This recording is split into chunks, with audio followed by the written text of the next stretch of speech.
Happy World Press Freedom Day. As we speak, there is a media summit going on at the Hilton Hotel, organized by the Media Council and Women in Media. I was fortunate to be invited to be on a panel, but regrettably, I couldn't attend. But shout out to everyone in mainstream media, journalists, reporters, producers, news directors, editors, and the ones that are currently in public relations on behalf of my family and I guess the country. Thank you for the good work that you do. I guess this would be the perfect time to discuss what I found out a few moments ago. Last week, FM 100 suspended Mr. Callaghan Tanda for 3 weeks without notice or explanation. Coincidentally, Mr. Tanda was suspended a few weeks after he did an iconic interview with Alan Bird. Allegedly from inside sources, Mr. Tanda's suspension had a lot to do with his interview with the governor for Isipik, Mr. Alan Bird. If you've watched the interview like I have, I don't need to explain. But if you have not, watch him. I'll post the link in the comments so you can go watch that and then come back and watch this video.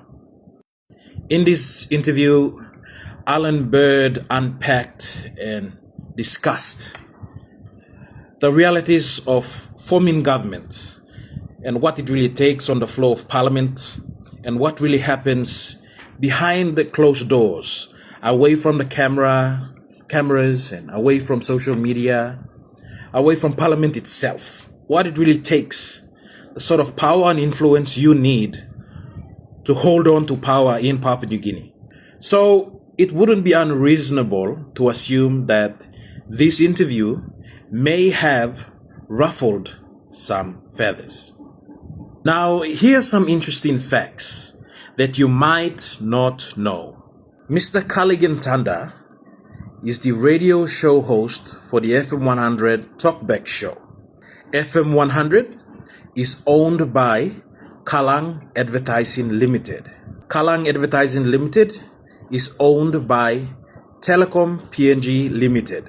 And Telecom PNG Limited is owned by Kumul Consolidated Holdings Limited, a state-owned entity.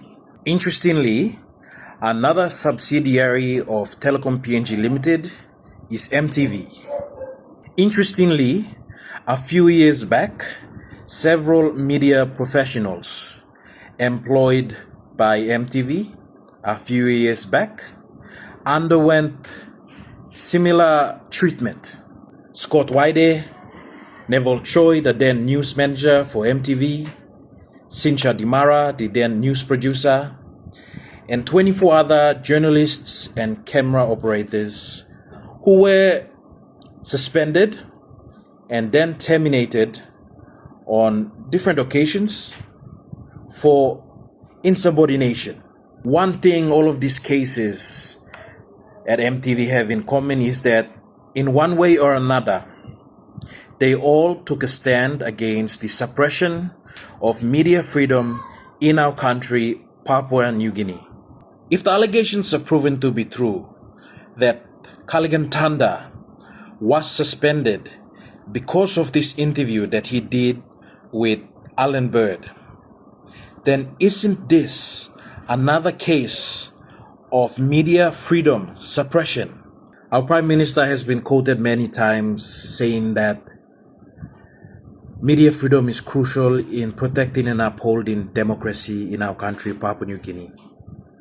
But if you cannot protect radio show hosts and journalists, if these media professionals continue to feel like their employment, their livelihood will be under attack every time they try to inform and educate, every time they try to cover both sides of the story, every time they try to offer a different opinion through their radio shows, through their news articles, through their stories, through their efforts in journalism,